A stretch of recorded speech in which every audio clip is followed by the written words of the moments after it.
बिस्मिल्लाहिर्रहमानिर्रहीम। आज का हमारा टॉपिक है साइको एनालिटिकल क्रिटिसिज्म। इसको शॉर्ट फॉर्म में साइको एनालिसिस भी कहा जाता है। ये एक टेक्निक थी जिसको सिगमंड फ्राइड ने अपने एक पेशेंट की ट्रीटमेंट के लिए डेवलप किया था। असल में ये थ्योरी मुख्तलिफ थ्योरीज का एक सेट है जिसमें मुख्तलिफ थ्योरीज को कंबाइन किया गया है और कंबाइन करके साइको एनालिसिस को डेवलप किया गया है। हम इसकी डिटेल में नहीं जाएंगे क्योंकि अगर इसकी डिटेल में चले गए तो हमारा टॉपिक बहुत ज़्यादा लंबा हो जाएगा। इस थ्योरी के बानी सिगमंड फ्राइड हैं। सिगमंड फ्राइड पेशे के एतबार से एक न्यूरोलॉजिस्ट थे और साइकोलॉजिस्ट भी थे। उन्होंने मुख्तलिफ थ्योरीज को इकट्ठा किया और उसके बाद एक नई थ्योरी डेवलप की जिसको साइको एनालिसिस कहा जाता है ताकि मुतल्लिका पेशेंट का इलाज किया जा सके। इस थ्योरी में कौन कौन सी थ्योरीज को जमा किया गया है? इसमें conscious and unconscious mind, defence mechanism, fried personality theory और उसके बाद stages of psycho analysis. In theories को हम वन बाय वन डिस्कस करेंगे। सबसे पहले देखते हैं defence mechanism. Defence mechanism definition के मुताबिक defence mechanism refer to psychological strategies that people may use to cope with different feelings, thoughts और इवेंट्स। इसको मुख्तसर अंदाज में हम यूं बयान कर सकते हैं कि खुद कोई गलती करने के बाद अपने आप को डिफेंड करना या दुरुस्त साबित करने की कोशिश करना डिफेंस मैकेनिज्म कहलाता है। डिफेंस मैकेनिज्म की बेशुमार टाइप्स हैं। इसकी 5 बड़ी टाइप्स का जिक्र करेंगे। Types of defence mechanism. सबसे जो पहली टाइप है उसको कहा जाता है डिनायल। डिनायल का मतलब है मना करना, हकीकत को तस्लीम ना करना। वो हकीकत कोई दिलचस्प भी हो सकती है, वो अच्छी भी हो सकती है, बुरी भी हो सकती है। फिर क्या होता है? फिर आपके दिल और आपके ज़मीर का झगड़ा शुरू हो जाता है। दिल कहता है कि नहीं ऐसा नहीं हो सकता, ज़मीर कहता है कि नहीं भाई ऐसा ही हुआ है। फिर एक तीसरी चीज़ बीच में आती है जिसको ईगो कहा जाता है। ईगो क्या करता है? ईगो झूठ बोलता है कि नहीं भाई ऐसा हो ही नहीं सकता, ऐसा कैसे हो सकता है। मसलन आपके घर में आपकी अम्मी या फिर अब्बू को कोई फ़ोन आता है कि फ़लाँ की डेथ हो गई है। वो हकीकत सुनने के बाद कहते हैं कि नहीं ऐसा हो ही नहीं सकता। वो हकीकत को तस्लीम ही नहीं करते, वो डिनाई करते हैं। उसके बाद इसकी एक और एग्जांपल लेते हैं कि फ़र्ज़ करते हैं कि एक स्टूडेंट है, उसके पेपर अच्छे नहीं हुए, तो वो जब रिज़ल्ट आता है कि अपने किसी दोस्त को कहता है कि आप मेरा रिज़ल्ट चेक करके मुझे बताएं मेरा रिज़ल्ट कैसा है, मेरे मार्क्स कैसे हैं। तो उसका दोस्त जब रिज़ल्ट चेक करता है तो वो पास हो जाता है, उसके मार्क्स भी बहुत अच्छे होते हैं। वो अपने दोस्त को वापस कॉल करता है कि आपका रिज़ल्ट बहुत अच्छा है, आपके बहुत अच्छे मार्क्स हैं। वो दोस्त सुनने के बाद भी तस्लीम नहीं करता, वो हकीकत को तस्लीम ही नहीं करता। वो कहता है नहीं ऐसा नहीं हो सकता। वो डिनाई करता है जब तक कि वो रिज़ल्ट खुद ना चेक करे। इसके बाद नंबर 2 है जिसको कहा जाता है आइसोलेशन। आइसोलेशन का मतलब है अपने आप को अलग कर देना, अपने आप को आइसोलेट कर देना। मोस्टली आपने पॉलिटिकल पार्टीज में देखा होगा कि किसी पार्टी का कोई फर्द जब कोई मुतनाज़ा बयान दे दे तो पार्टी उस अपने आप को अलग कर देती है कि ये इसकी अपनी राय है, पार्टी का इससे कोई तल्लुक नहीं है, ये सिर्फ इसकी अपनी ज़ाती राय है। इसी तरह जब कोई टीचर किसी स्कूल में कोई नाखुशगवार वाक़या देखता है तो उसके बाद अपने आप को अलग कर देता है, उस स्कूल को छोड़ देता है, अपने आप को अलग कर देता है। इसी चीज़ को आइसोलेशन कहा जाता है। इसके बाद है प्रोजेक्शन। इसका मतलब अपनी गलती दूसरों पर डाल देना। मसलन आपके घर में टेबल के ऊपर कुछ कांच के बर्तन रखे हुए हैं, तो आप वहां से गुजर रहे हैं, तो गुजरते हुए आपने गलती से उनको हाथ लगाया और वो बर्तन नीचे गिर के टूट गए। तो आप क्या कहेंगे? आप गुस्से में रद्द-ए-अमल जाहिर करेंगे। आप कहेंगे कि ये बर्तन किसने रखे थे, हालांकि गलती आपकी थी। तो आप अपनी गलती दूसरों पे डालेंगे कि ये बर्तन किसने रखे थे, यहाँ क्यों रखे थे। इसी तरह जब पेपर मुश्किल आ जाए तो स्टूडेंट क्या करते हैं, उनको पेपर ना आता हो तो वो कहते हैं कि माहौल अच्छा नहीं था, टाइम कम मिला। इस तरह के मुख्तलिफ बहाने करते हैं और अपनी गलती, अपनी नालायकी को छुपाने के लिए अपनी गलती को दूसरों पर डाल देते हैं। इसके बाद नंबर 4 है रेशनलिज्म। इससे मुराद गलती करना और उस गलती पे डट जाना, फिर उसको सही साबित करने के लिए मुख्तलिफ दलाइल देना। मसलन एक बच्चा बाजार जाता है तो बाजार से बहुत महंगा कलम खरीद के लिए आता है, तो वालिदैन उससे पूछते हैं कि बेटा आपने ये महंगा कलम क्यों खरीदा, आप कोई सस्ता सा कलम खरीद के ले आते तो उससे भी अच्छा पेपर हल हो सकता था। तो बच्चा क्या करता है? बच्चा दलाइल देता है, नहीं इससे पेपर बहुत अच्छा हल होता है, इससे जल्दी लिखा जाता है, इससे टाइम बच जाता है। वो मुख्तलिफ तरह के बहाने करता है, मुख्तलिफ तरह के दलाइल देता है और अपनी गलती पे डट जाता है और दलाइल से सही साबित करने की कोशिश करता है। इसी चीज को कहा जाता है रेशनलाइजेशन। इसके बाद है नंबर 5 आइडेंटिफिकेशन। हम सब की ख्वाहिश होती है कि हम फेमस हों, मगर फेमस बहुत कम लोग होते हैं, जो नहीं होते वो आइडेंटिफिकेशन को यूज करते हैं। मसलन एक बहुत फेमस टीचर हैं, तो हमारी उनके साथ मीटिंग हो गई, कोई मुलाकात हो गई, तो मुलाकात के दौरान हमने उनके साथ अपनी तस्वीर बनाई और उस तस्वीर को सोशल मीडिया पर वायरल कर दिया, या फिर लोगों को बताया कि मेरी और फलान टीचर की मुलाकात हुई, हमने बातें की और अपने आप को फेमस करने की कोशिश की। इसी चीज़ को कहा जाता है आइडेंटिफिकेशन। ये मुख्तसर सा टॉपिक था।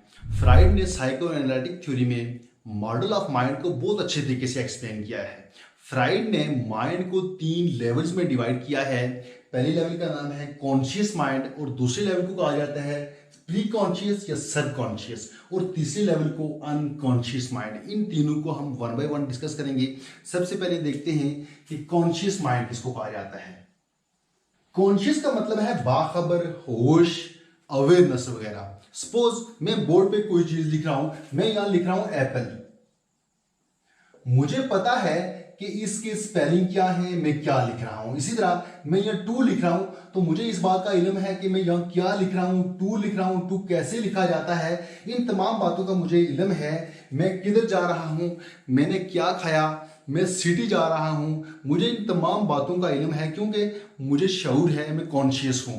यही क्वेश्चन अगर आप किसी मेंटली डिस्टर्ब बंदे से या फिर किसी ज़हनी तौर पर माजूर बंदे से यही क्वेश्चन करें, तो वो या तो उल्टे सीधे जवाब देगा या फिर जवाब देगा ही नहीं, क्योंकि वो कॉन्शियस नहीं है, वो मेंटली तौर पर ठीक नहीं है, उसको शऊर ही नहीं है। कॉन्शियस में क्या होता है, कॉन्शियस में अवेयरनेस यानी आगाही होती है, माइंडफुल, वेल इन्फॉर्म्ड, हमें उस बात का इल्म होता है जो हम कर रहे होते हैं, जिसका हम रिस्पॉन्स दे रहे होते हैं। इसके बाद नंबर 2 है जिसको कहा जाता है प्री कॉन्शियस या सब कॉन्शियस। सपोज मुझसे कोई क्वेश्चन पूछा जाए कि आपका मोबाइल नंबर क्या है, आपका अकाउंट नंबर क्या है, या इस तरह का कोई और क्वेश्चन पूछा जाए कि आपका CNIC नंबर क्या है, मैं फौरन उस बात का जवाब ना दे पाऊँ, मुझे वो बात याद ना आए और थोड़ी देर सोचने के बाद मुझे वो बात याद आ जाए, फिर मैं वो बात बताऊं, इसी चीज़ को कहा जाता है प्री कॉन्शियस। इसमें क्या होता है कि टेम्परेरी तौर पर हम चीज़ों को भूल जाते हैं और कुछ देर सोचने के बाद वो बात हमें रिकलेक्ट होती है, रिमेंबर होती है, फिर जाके हम उसका जवाब देते हैं। पहले हम प्री कॉन्शियस स्टेट में होते हैं। प्री का मतलब ये है कि हमें फौरन उसका हमें जवाब नहीं आता होता, फिर हम सोचते हैं, सोचने के बाद जब वो बात हमें याद आ जाती है तो फिर हम कॉन्शियस स्टेट में चले जाते हैं, इसलिए इसको प्री कॉन्शियस कहा जाता है। याद रहे कि कॉन्शियस माइंड और प्री कॉन्शियस माइंड ये दोनों मिलकर काम करते हैं, और हमारे माइंड में कॉन्शियस माइंड सिर्फ 10% होता है, यानी वो बातें जिनका हम फौरन जवाब देते हैं वो सिर्फ 10% होती हैं, और जिन बातों का हम सोच के जवाब देते हैं वो ऐसा 50 से लेके 60% तक होता है। ये आ गया प्री कॉन्शियस माइंड। और इसके बाद जो नंबर 3 है वो है अनकॉन्शियस माइंड। अनकॉन्शियस का मतलब है कि हमें शऊर ही नहीं है, हमें किसी चीज की आगाही नहीं है, फुली अनअवेयर। याद करने के बावजूद भी, सोचने के बावजूद भी हम उसको वापस रिकॉल नहीं कर सकते। वो बातें, वो चीजें हमारे माइंड में मौजूद तो जरूर होती हैं, मगर उनको हम आसानी से रिकॉल नहीं कर सकते। मसलन बचपन में हमारे साथ बेशुमार वाक़यात हुए होते हैं, कुछ यादें होती हैं, आइडियाज़ होते हैं, जिनको हम आसानी से रिकॉल नहीं कर पाते, उनको हम मुकम्मल तौर पर भूल चुके होते हैं। वो बातें हमारे माइंड में ज़रूर होती हैं, मगर उनको रिकॉल करना आसान नहीं होता। फ्राइड कहता है कि उस अनकॉन्शियस माइंड को रिकॉल किया जा सकता है फ्री एसोसिएशन के जरिए। इसमें ड्रीम एनालिसिस को यूज़ करके अनकॉन्शियस माइंड को वापस रिकॉल किया जा सकता है। और रिकॉल करने का मकसद क्या है, वो लोग, वो बच्चे जो मेंटली माजूर हों, जिनको कोई जहनी बीमारी हो, उनका इलाज किया जा सकता है। Id, ego and super ego. Australia का एक न्यूरोलॉजिस्ट थे सिगमंड फ्राइड, उन्होंने इन तीनों चीज़ों को बहुत अच्छे तरीके से एक्सप्लेन किया। उर्दू में इन तीनों का मतलब तकरीबन सेम ही है, बस थोड़ा बहुत डिफरेंस है। ये तीनों इंसानी रवैये में मिलकर काम करती हैं, और ये तीनों चीज़ें ख्वाहिशात के निज़ाम पर मुश्तमिल हैं। जो ईद है, ईद का जो ईद, ये असल में क्रिएट डिमांड्स। ये क्या करती है, ये डिमांड्स को क्रिएट करती है, क्रिएट डिमांड्स। इसी तरह ईगो क्या है, रियलिटी ऑफ ह्यूमन। फिर इसी तरह सुपर ईगो ये काम करती है वैल्यूज पे, वैल्यूज, मॉरलिटी। फ्राइड के मुताबिक हमारे अंदर, बल्कि हर इंसान के अंदर मुख्तलिफ तरह की थॉट्स होती हैं, डिफरेंट थॉट्स होती हैं, आइडियाज़ होते हैं, हम मुख्तलिफ तरह से सोचते हैं। वो जितनी भी थॉट्स होती हैं, जो जो चीज़ें हम सोचते हैं, जो हमारे दिल में ख्याल आते हैं, वो तमाम चीज़ें किस शक्ल में होती हैं? वो होती हैं Eid, ego and super ego की शक्ल में होती हैं। डियर स्टूडेंट्स, हमारे वीडियोस लेक्चर की बुक दस्तयाब है, इसकी तफसील वीडियो के लास्ट पे दी जाएगी। अच्छा, हमें ये तो पता चल गया कि Eid, ego and super ego मुख्तलिफ तरह की थॉट्स को मैनेज करने में मदद करते हैं, मुख्तलिफ तरह की थॉट्स को मैनेज करते हैं। अब हमने वन बाय वन देखना है कि ये कैसे काम करते हैं। सबसे पहले देख लेते हैं कि ईद क्या चीज़ है। फ्राइड के मुताबिक ईद का सिर्फ एक ही काम है कि हमारे दिल में जो भी ख्वाहिशात पैदा हों वो एकदम से पूरी हो जाएं। उसके लिए किसी तरीके की, किसी चीज़ की कोई कैद नहीं है। वो जैसे भी पूरी हो वो पूरी होनी चाहिए। हम उसके लिए चोरी करें, हम उसके लिए किसी से छीन के लें, हम किसी के पैसे चुरा लें, जो भी करें, मगर हमारी ख्वाहिश पूरी होनी चाहिए। ये ईद का काम है। मसलन हम बाजार में जाते हैं तो वहाँ रेस्टोरेंट के सामने से गुजरते हुए हमें कुछ खाने को दिल आ जाए, और ये हमारा ईद है कि हमारी ख्वाहिश है कि हम फला खाना खाएं, तो हमारे पास उसके लिए पैसे ना हों। ईद के मुताबिक हम वो खाना चोरी भी कर सकते हैं, वो खाना किसी से छीन भी सकते हैं, हम कहीं किसी से पैसे चोरी करने के बाद वो खाना खरीद सकते हैं। ईद के मुताबिक हमारी सिर्फ ख्वाहिश पूरी होनी चाहिए। हम जहाँ कहीं से भी पैसे चुराएं, खाना लाएं, जिस तरह से वो खाना लें, मगर हमारी ये ख्वाहिश पूरी होनी चाहिए। ये ईद का काम है। इसी तरह बिल्कुल इसी का उलट है सुपर ईगो। सुपर ईगो काम करता है वैल्यूज पे, मॉरलिटी पे। वैल्यूज क्या होती हैं कि हम अपने माशरे के अंदर कुछ रूल्स सेट किए होते हैं, हमने अपने मुल्क के अंदर, कंट्री के अंदर कुछ रूल्स सेट किए होते हैं, हमारी कुछ रस्में होती हैं, कुछ रवाज होते हैं, उनके मुताबिक हमने काम करना होता है। मॉरलिटी, इखलाकियात, हमने इखलाकियात को देखना है। सुपर ईगो हमें इन चीज़ों के अंदर बाउंड कर देगा, वो हमें इनसे बाहर नहीं निकलने देगा। मसलन कि यहाँ हम ईद क्या कह रहा था कि हमने खाना खाना है, कि हमारी ख्वाहिश है वो जैसे भी पूरी हो हमें पूरी करनी है, चाहे वो चोरी करनी है या फिर हमने किसी से छीनना है। मगर सुपर ईगो क्या करेगा? हमें रोकेगा, हमें चोरी नहीं करने देगा, हमें छीनने नहीं देगा, बल्कि वो क्या करेगा कि हमारे माशरे में जो रवायात हैं, जो रस्में हैं, उनके मुताबिक हमने काम करना है, हमने इखलाकियात को देखना है, हमने चोरी नहीं करनी। अगर हमारे पास पैसे नहीं है तो हमने खाना नहीं खाना, बल्कि हमने अपने पैसों का बंदोबस्त करना है, उसके बाद हमने खाना खाना है। सुपर ईगो क्या करता है? सुपर ईगो जोर देता है वैल्यूज पे, मॉरलिटी पे। ये ख्वाहिशात को पूरा करने में जोर नहीं देता, जबकि ईद जोर देता है कि हमारी डिजायर पूरी हो जाए, हमारी ख्वाहिशात पूरी हो जाए। अब सुपर ईगो और ईगो, इन दोनों चीजों को बैलेंस करने के लिए जो तीसरी चीज इस्तेमाल होती है उसको कहा जाता है ईगो। ये तो हमें पता चल गया कि ईद हमारी ख्वाहिशात हैं, उनको पूरा करना है, वो जैसे भी हों हमने उनको पूरा करना है, वो जिस तरह से भी पूरी हों।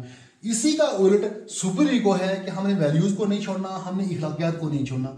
जबकि ईगो क्या है? ईगो हकीकत का कोई ऐसा रास्ता निकालना है कि हमारी ख्वाहिशात भी पूरी हो जाएं, हम वैल्यूज को भी ना छोड़ें और इखलाकियात को भी ना छोड़ें। इन तीनों चीज़ों को समझने के लिए मैं यहाँ एक एग्जांपल बताना चाहूँगा। उम्मीद है कि आप वो एग्जांपल समझने के बाद आप इन तीनों चीज़ों को बहुत अच्छे तरीके से समझ जाओगे, जो मैंने बहुत सारी जगहों पे वो वाले एग्जांपल पढ़ी भी है। अब वो एग्जांपल क्या है कि एक आदमी है, एक तरफ उसकी माँ है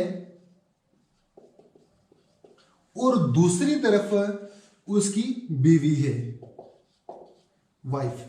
अब वाइफ सेम ईद की तरह है, इसकी बहुत सारी ख्वाहिशात हैं कि हमारे पास एक बहुत अच्छी गाड़ी होनी चाहिए, बहुत आलीशान हमारे पास एक घर होना चाहिए, मुख्तलिफ तरह की उसकी ख्वाहिशात होती हैं और वो जैसे भी पूरी हों वो पूरी होनी चाहिए। इसका इन तरीकों से कोई तल्लक नहीं है कि हमने कौन सा तरीका अपनाना है, कैसे हमने वो गाड़ी लेनी है, कैसे मकान लेना है। जबकि जो उसकी मदर है वो क्या कहती है कि वो सेम सुपर ईगो की तरह है, वो उसके मुताबिक हमने वैल्यूज को नहीं छोड़ना, हमने इखलाकियात को नहीं छोड़ना। अब वह जो आदमी होगा वो बिल्कुल ऐसे काम करेगा जैसे सुपर ईगो करती है। वो कोई दरमियान से कोई रास्ता निकालेगा, जो वो रास्ता जिससे उसकी वाइफ भी नाराज ना हो और उसकी मदर भी नाराज ना हो। वो जो रास्ता निकालेगा उसी रास्ते को हम कहेंगे एक है फ्राइड्स थ्योरी, जिसको साइको एनालिटिकल थ्योरी भी कहा जाता है और इसके अलावा साइको डायनामिक थ्योरी भी कहा जाता है। पर्सनालिटी में फ्राइड्स की थ्योरी बहुत ज़्यादा फेमस हुई। इसके अलावा इन्होंने पर्सनालिटी पर बहुत ज़्यादा कंसेप्ट भी दिए। वो इस फील्ड के बहुत फेमस पर्सन थे। इन्होंने डेवलपमेंट को 5 स्टेजेस में डिवाइड किया है। इनकी थ्योरी के मुताबिक पहले स्टेज का नाम ओरल स्टेज है, जिसमें बच्चे की एज पैदाइश से लेके 1.5 साल तक होती है। फ्राइड के मुताबिक इस एज के बच्चे यानी पैदाइश से लेके 1.5 साल तक की उम्र के बच्चे अपनी तमाम ख्वाहिशात का इजहार मुंह के जरिए करते हैं। वो अंगूठा चूसते हैं, इस तरह के और भी मुख्तलिफ बिहेवियर शो करते हैं जो मुंह से जुड़े होते हैं। मसलन वो अपना जूता मुंह में डाल लेते हैं या जो चीज़ मिले उसको मुंह में डाल लेते हैं। फ्राइड के मुताबिक अगर इस एज में बच्चों की ओरल ख्वाहिशात पूरी ना हो तो वो नेक्स्ट अगले स्टेज में भी इस तरह का बिहेवियर शो करते हैं, ओरल बिहेवियर शो करते हैं। इसके लिए उन्होंने 2 टर्म्स बताई हैं। एक को कहा गया है रिग्रेशन और दूसरी को बताया है फिक्सेशन। जब बड़ी उम्र का बच्चा अंगूठा चूसता है तो इसकी वजह ये होती है कि पीछे वाले स्टेज में उसकी ओरल ख्वाहिशात पूरी नहीं हुई तो वो पीछे वाले स्टेज में फिक्स हो गया। वो आगे वाले स्टेज में भी पहले वाले स्टेज का बिहेवियर शो करता है। जब बच्चे बड़ी उम्र के बच्चे छोटी उम्र के बच्चों जैसा बिहेवियर शो करते हैं तो उसको कहा जाता है फिक्सेशन या रिग्रेशन। इसके बाद स्टेज नंबर 2 है जिसको एनल कहा जाता है। इसमें बच्चों की एज 1.5 साल से 3 साल तक होती है। फ्राइड के मुताबिक इस एज के बच्चे बाथरूम जाना शुरू कर देते हैं। इससे पहले वाले स्टेज में बच्चे खुद बाथरूम नहीं जाते, बल्कि जब इस स्टेज में पहुंचते हैं 1.5 से 3 साल तक की उम्र के बच्चे ये खुद बाथरूम जाना शुरू कर देते हैं। यही वजह होती है कि क्लास में बार बार बच्चे बाथरूम जाने की इजाज़त मांगते हैं, कुछ बच्चे रोके रखते हैं और कुछ बच्चे ऐसे होते हैं जो बिस्तर गीला करते हैं। वो फिक्सेशन शो करते हैं, वो पीछे वाली स्टेज में फिक्स हो जाते हैं। इसके बाद नंबर 3 है फैलिक, जिनमें बच्चों की एज 3 से लेके 6 साल तक होती है। इसमें बच्चे अपने आप को समझना शुरू कर देते हैं कि वो मेल हैं या फीमेल हैं। अपोजिट जेंडर की तरफ उनकी दिलचस्पी बढ़ना शुरू हो जाती है। लड़की है तो वो अपने वालिद की तरफ अट्रैक्शन शो करेगी, लड़का है तो वो अपनी वालदा की तरफ अट्रैक्शन शो करेगा। इसमें भी 2 टर्म्स यूज की गई है। एक को कहा गया है इलेक्ट्रा कॉम्प्लेक्स। अगर लड़की अपने वालिद की तरफ अट्रैक्शन शो करेगी तो उसको कहा जाएगा इलेक्ट्रा कॉम्प्लेक्स। इसी तरह लड़का जब अपनी वालदा की तरफ अट्रैक्शन शो करेगा तो उसको कहा जाएगा ओडिपस कॉम्प्लेक्स।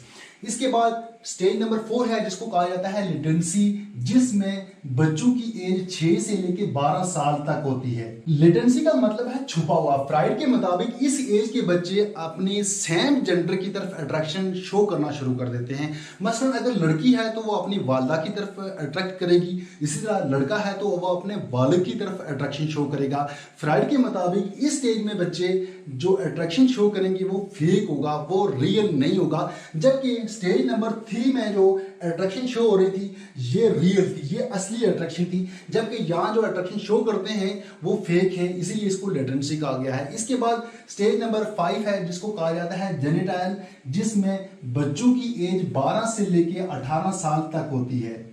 फ्राइड के मुताबिक चौथे स्टेज में बच्चे शर्म की वजह से अपोजिट जेंडर को अट्रैक्ट नहीं करते, बल्कि वो सेम जेंडर की तरफ जाते हैं। वजह ये होती है कि वो हेजिटेशन फील होती है, वो शर्म महसूस करते हैं। जबकि जब 5वें स्टेज में आते हैं तो 5वें स्टेज में वो स्टेज नंबर 3 वाला बिहेवियर शो करते हैं। वो वापस अपोजिट जेंडर को अट्रैक्ट करते हैं। अगर लड़का है तो उसकी दिलचस्पी लड़कियों में होगी और अगर लड़की है तो उसकी दिलचस्पी लड़कों में होगी। फ्राइड ने यहाँ बहुत इंपॉर्टेंट बात बताई है कि शुरू के 5 सालों में पर्सनैलिटी डेवलप हो जाती है और उसका असर सारी जिंदगी जारी रहता है। यहाँ फ्राइड के स्टेजेस का जिक्र करते हैं। पहले जो 3 स्टेजेस हैं यहाँ बच्चे की पर्सनैलिटी डेवलप हो जाती है। यहाँ बच्चा जो सीखता है वो सारी जिंदगी उसका असर रहता है, उसकी पर्सनैलिटी पे, उसकी शख्सियत पे इसका पूरा असर, वो असर सारी जिंदगी रहता है। ये मुख्तसर इसके अलावा चंद और थ्योरीज भी हैं जिनको इकट्ठा किया गया है और उनका जिक्र हमने यहाँ नहीं किया। अब देखते हैं कि साइको एनालिसिस में लोगों की हेल्प कैसे की जाती है। This theory helps in to improve living standard. Living standard को इंप्रूव करने के लिए, रहने का जो स्टाइल है उस स्टाइल को, उस स्टैंडर्ड को इंप्रूव करने के लिए साइको एनालिसिस को यूज किया जाता है। Method of investigation of mind, mind की इन्वेस्टिगेशन के लिए भी साइको एनालिसिस को यूज किया जाता है। Method of treatment of psychological और इमोशनल इलनेस, वो लोग जो साइकोलॉजिकल इल हों या फिर वो जज्बाती हों, उनका इलाज, उनकी ट्रीटमेंट भी साइको एनालिसिस के जरिए की जाती है। ये एक बहुत इंपॉर्टेंट टॉपिक था। उम्मीद करता हूँ कि आपको इस टॉपिक की समझ आई होगी और ये वाला टॉपिक आपको पसंद भी आया होगा। तो मिलते हैं नेक्स्ट टॉपिक में, तब तक के लिए अल्लाह हाफिज़।